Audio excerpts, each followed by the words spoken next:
एक घने जंगल का दृश्य। चारों तरफ हरे भरे पेड़, फूलों से सजी लताएं और पंछियों की चहचहाहट से जंगल गूंज रहा है।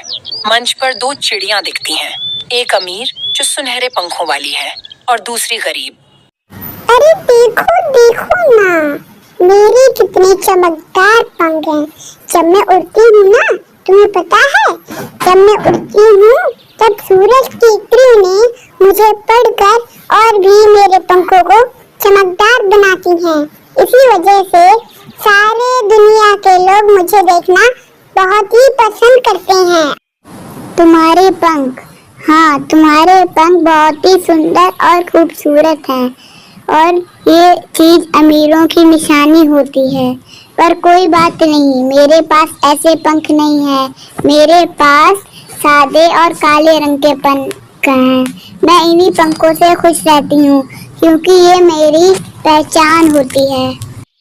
अच्छा, सुख की बात है। तुम्हें क्या पता कि असली सुख क्या होता है? जब मैं ना गांव में जाती हूँ तब मुझे लोग देखकर खुश होते हैं और मुझे देखकर दाना खिलाते हैं मुझे। और तुम्हें तो कोई देखना भी पसंद नहीं करता होगा। सुख पाने के लिए केवल अमीरी ही नहीं जरूरत होती। सुख पाने के लिए कुछ भी जरूरत हो सकता है। जैसे मेरे लिए है आसमान।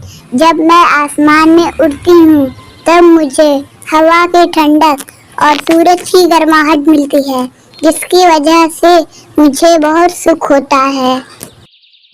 ओ गरीब, तुम अपने छोटे छोटे सुखों में खुश हो सकती हो, पर मेरी अमीरी का कोई मुकाबला नहीं कर सकता क्योंकि मुझे हर जगह सम्मान मिलता है।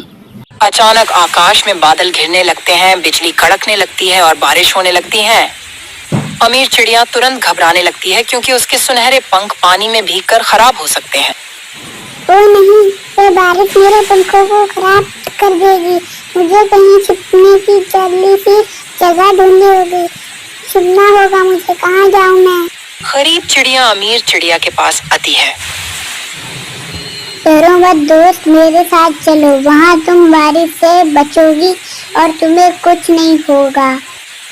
अमीर चिड़िया झिझकते हुए गरीब चिड़िया के साथ चली जाती है। मैंने हमेशा सोचा कि मैं सबसे अलग और अमीर हूँ, और लेकिन मैंने तुम्हारे लिए कभी भी कोई महत्व नहीं दिया। और अब मुझे समझ आया कि असली अमीरी किसे कहते हैं। तुमने बिना कुछ सोचे समझे मेरी मदद करी, इसका धन्यवाद। असली अमीरी तो दूसरों की मदद करने में है, चाहे वो गरीब हो या फिर अमीर।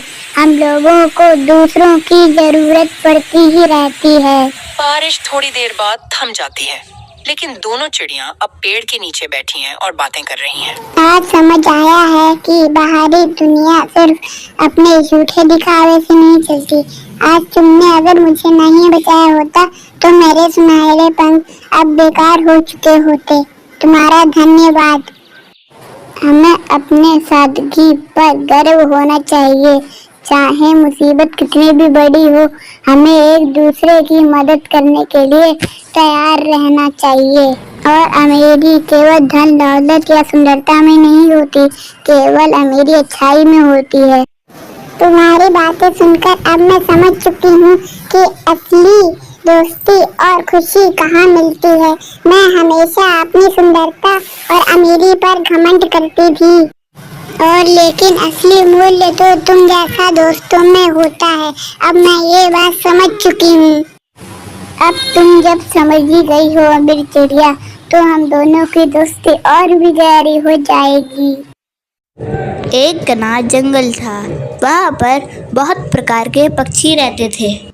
उनमें से दो पक्षी, मोर रामू और कोयल मीना, वह दोनों बहुत ही अच्छे मित्र थे।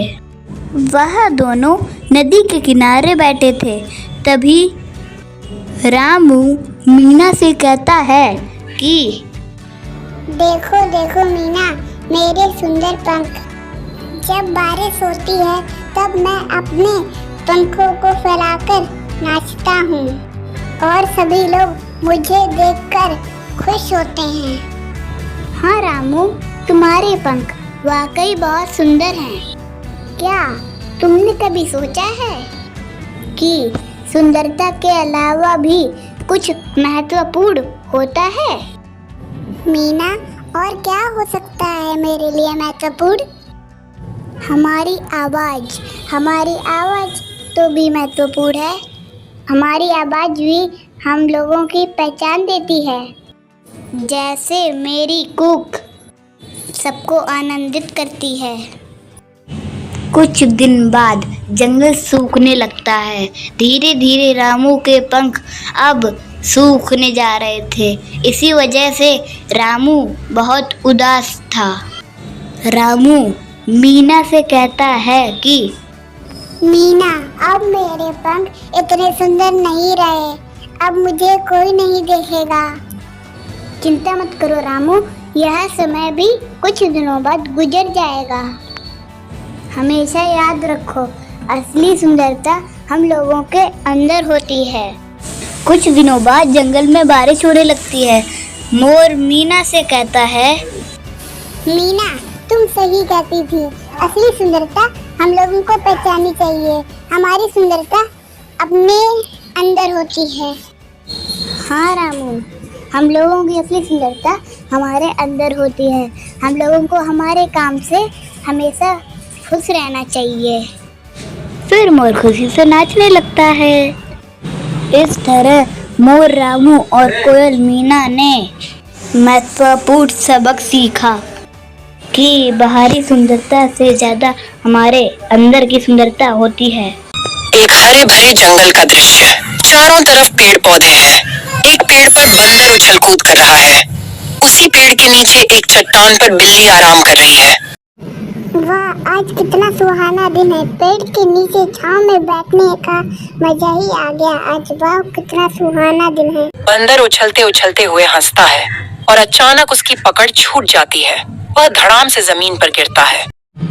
अरे बाप रे बाप, अरे यार बहुत दर्द हो रही है, क्या हो गया? बिल्ली चौंक कर उठती है और बंदर के पास जाती है। अरे बंदर भाई, तुम ठीक तो हो? इतनी ऊंचाई से कैसे गिर गए? उठो उठो जल्दी, तुम ठीक हो ना? अरे बिल्ली भाई, कोई चिंता करने की बात नहीं है, मैं ठीक हूँ। बस पेट की डाली थोड़ी सी कमजोर निकली, मैं ठीक हूँ। अब तुम्हें कोई चिंता करने की बात नहीं रह गई है। बंदर और बिल्ली अब अच्छे दोस्त बन चुके हैं। एक दिन बंदर ने एक चालाकी भरी योजना बनाई। बिल्ली तो है सीधी सादी, अगर मैं अपनी कुछ चालाकी दिखाऊं तो सारे फल मेरे हो सकते हैं। क्यों ना मैं बिल्ली को बेवकूफ़ बनाकर सारे फल ले सकता हूँ। ये वक्त है अपनी थोड़ी सी होशियारी दिखाने का। बंदर बिल्ली के पास जाता है। सुनो बिल्ली, मैंने सुना है कि जंगल के उस पार एक बड़ा आम का पेड़ लगा हुआ है, और मैंने यह भी सुना है कि वहाँ के आम के पेड़ बहुत ही स्वादिष्ट और मीठे होते हैं। क्यों ना हम वहाँ जाएं और वहाँ के फलों तोड़ें और हम लोग वहाँ का फलों का आनंद लें। वाह बंदर, ये तो बहुत अच्छा विचार है। चलो अभी चलते हैं और मीठे मीठे आमों का आनंद लेते हैं। जल्दी से चलो, चलते हैं हम लोग वहाँ पर। दोनों जंगल के उस पार जाते हैं। बंदर जल्दी जल्दी पेड़ पर चढ़कर सारे अच्छे आम तोड़ने लगता है, जबकि बिल्ली जमीन पर आम बटोरने में लगी रहती है। थोड़ी देर बाद बंदर नीचे आता है और अपने पास ढेर सारे आम देखकर खुश हो जाता है। देखो बिल्ली, मैंने सारे काम तोड़ लिए हैं, अब पूरा पेट खाली है। और लेकिन क्योंकि मैंने ज़्यादा मेहनत की है तो मुझे ज़्यादा आम मिलने चाहिए, और तुमने मेहनत की है तो तुम्हें थोड़े मिलने चाहिए। मुझे ज़्यादा आम मैं लूँगा। ठीक है बंदर भाई, तुमने मेहनत की है और तुमने बहुत ही मेहनत की है, मैंने कम की है, तो तुम ज्यादा आम ले लो। मैं इन्हीं आमों से संतुष्ट हो जाऊंगी। बिल्ली थोड़ी मायूस होकर कम आमों से संतुष्ट हो जाती है। कुछ दिन बीत जाते हैं और बिल्ली को महसूस होता है कि बंदर ने उसे चालाकी से बेवकूफ बनाया था। वह अपने मन में एक योजना बनाती है। अगर बंदर चालाक हो सकता है तो मैं भी अपनी चालाकी और समझदारी को दिखा सकती हूँ। इस बार मैं उसी बंदर को उसकी ही चाल में फंसाऊंगी। बिल्ली बंदर के पास जाती है। बंदर भाई, क्या तुमने सुना है कि जंगल के और भी बड़े पेड़ों पे फल लगे हुए हैं। मैंने सुना है कि वहाँ के फल और भी ज़्यादा स्वादिष्ट और मज़ेदार होते हैं। क्यों ना हम लोग उन फलों को ढूंढें। पर मैंने यह भी सुना है कि वहाँ तक पहुँचना असंभव है। चलो पता करते हैं और मीठे फलों का आनंद लेते हैं हम लोग चलकर। चलो जल्दी से। चलो बिल्ली चलते हैं। मुझे तो बहुत ही मज़ा आता है इन नए नए पेड़ों पे चढ़ने पे। जल्दी चलो, वहाँ पर हम लोग पहुँचा जा सकते हैं। दोनों बड़े पेड़ों की तरफ जाते हैं। वहाँ पहुँचने के बाद बिल्ली एक चाल चलती है। बंदर भाई, पेड़ पर चढ़ने से पहले हम लोग एक खेल खेलते हैं। उस खेल में जो भी जीतेगा उसके सारे फल हो जाएंगे। क्या तुम्हें ये बात मंजूर है? मुझे मंजूर है। ये खेल तुम बताओ, मैं हमेशा तैयार रहता हूँ। तुम्हें पेड़ पर चढ़कर फल तोड़ने हैं, लेकिन वो भी एक एक करके तोड़ना होगा।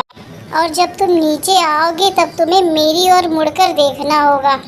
अगर तुमने मेरी ओर मुड़कर देखे बिना एक भी फल तोड़ा तो तुम यह खेल हार जाओगे। ये तो बहुत आसान है। चलो फिर खेल शुरू करते हैं। बंदर पेड़ पर चढ़ता है और फल तोड़ना शुरू करता है, लेकिन हर बार नीचे आकर बिल्ली की ओर देखने में उसे समय लग जाता है। धीरे धीरे वह थकने लगता है। बिल्ली नीचे खड़ी खड़ी मजे से हंस रही है। बंदर की थकान बढ़ती जाती है। आखिरकार वह गिर पड़ता है। देखो बंदर भाई, चालाकी हमेशा काम नहीं आती। अब सारे फल मेरे हैं। मैंने तुम्हारे ही चाल में तुम्हें फंसा दिया। मैंने ऐसी तरकीब बनाई थी जिससे तुम अपनी चाल में फंस गए। देखो तुम्हारी थकान कितनी है, इसलिए ये अपनी हार का फायदा उठाना गलत बात होती है। हाँ बिल्ली बहन, मैं अपनी चाल में हार गया। दोनों मिलकर बातें करते हैं और आनंद लेते हैं और हंसते हुए दोस्ती को और मजबूत करते हैं। देखो बंदर भाई, यह बात तुम्हें नहीं पता होगी कि अपनी चालाकी और चालबाजी से किसी को बार बार बेवकूफ नहीं बनाया जा सकता है। दोस्ती और सच्चाई में ही ईमानदारी होती है। अगर तुम ये सब करोगे और चालाकी से किसी को बेवकूफ बनाओगे तो एक दिन तुम खुद ही बेवकूफ बन जाओगे। सच कहा बिल्ली बहन। अब मैं अपनी चालाकी और चालबाजी से किसी को बेवकूफ नहीं बनाऊंगा और मैं तुम्हारी कही हुई बात का सम्मान और आदर करूंगा। अब से मैं दोस्ती और ईमानदारी को मजबूत और ताकतवर रखूंगा और कभी भी किसी को भी मैं अब अपनी चालाकी और चालबाजी से बेवकूफ नहीं बनाऊंगा। दोनों लोग दोस्ती के बंधन को और भी मजबूत कर लेते हैं। एक जंगल में खरगोश का बच्चा खेल रहा था। उसके संग और भी अन्य जानवर खेल रहे थे। आसपास फूल भी दिख रहे थे। ध्यान से खेलना बेटा, जंगल में बहुत से खतरे होते हैं, वह तुम्हें नुकसान पहुंचा सकते हैं। हाँ माँ, मैं सतर्क रहूंगा और मैं अपना ध्यान भी रखूंगा। तभी एक शिकारी जंगल में छिपकर आता है। उसके हाथ में तीर और धनुष बाण है। उसकी निगाहें खरगोश के बच्चे पर पड़ती हैं। अरे वाह, कितना प्यारा शिकार है। इसे तो पकड़ना बहुत ही आसान होगा। शिकारी धीरे धीरे खरगोश के बच्चे की ओर बढ़ने लगता है। वह शिकारी धनुष और बाण लेकर खरगोश की ओर बढ़ता है। जंगल के किनारे पर एक भालू आराम कर रहा होता है। उसे शिकारी की आवाज सुनाई देती है। यह कौन है जो हमारे जंगल में आया है? भालू उठकर शिकारी की तरफ आता है। भालू देखता है कि शिकारी खरगोश के बच्चे के ऊपर निशाना लगाने की कोशिश कर रहा है। रुको रुको, तुम इस जंगल के जानवरों को नुकसान नहीं पहुंचा सकते हो। रुको, रुक जाओ। ये भालू कहाँ से आया? भालू बचाओ, ये भालू। उसके हाथ से धनुष और तीर गिर जाते हैं। शिकारी डर के मारे वहां से भाग जाता है और भालू खरगोश के बच्चे के पास जाता है और उसे सुरक्षित जगह पर ले जाता है। अब तुम यहाँ पर सुरक्षित हो, अब तुम्हें कोई भी नुकसान नहीं पहुँचेगा। खरगोश अपने बच्चे को ढूंढते ढूंढते आती है और भालू को देखती है। धन्यवाद भालू भैया, आपने मेरे बच्चे की जान बचाई। मैं हमेशा आपकी आभारी रहूंगी। यह तो मेरा कर्तव्य था। जंगल का हर प्राणी हमारा परिवार है। कुछ अन्य जानवर मिलकर भालू राजा की जय हो कर रहे होते हैं। भालू राजा की जय हो, भालू राजा की जय हो। शिकारी को जंगल से भागते हुए दिखाया जाता है और शिकारी पीछे मुड़कर भी नहीं देखता। भालू और अन्य जानवर भी उसे देख रहे होते हैं।